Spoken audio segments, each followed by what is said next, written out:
Guys, may nagnanakaw ho din kamote. You know? Oh, huwag ka ng hukay dyan. Di mo nang iyong kamutihan niya. Nangihingi lang po. Oh, Hindi ko makuha. minsan ka lang napadayo dito eh. Nanguha ka pa ng kamote. Lakas ng loob na rin ay. Wala, hindi ko makuha. Oh,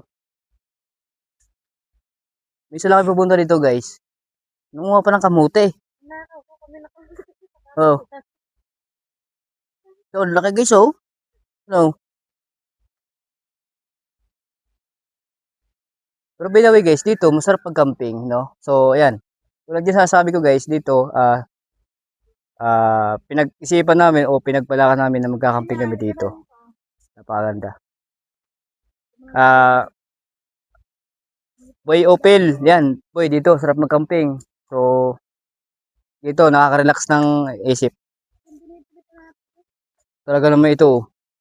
Kay kaina, kamuti ang kinakuha. Ngayon, dahon na naman. Oh, wow, yung may nanguha po din ng ano, dahon ho eh. Grabe talaga to. Di napapaalam sa may-ari. You know? Hmm.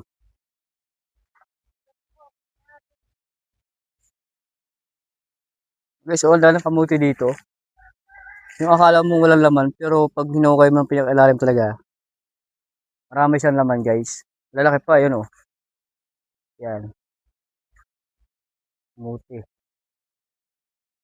Siguro maghapon kakain ng kamuti, kumakain ng kamuti. Utot naman ang utot niyan. Di ba?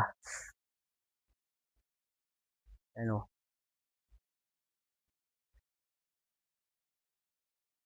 Oh, mga kabarangay, may nagnanakaw din eh. Ano?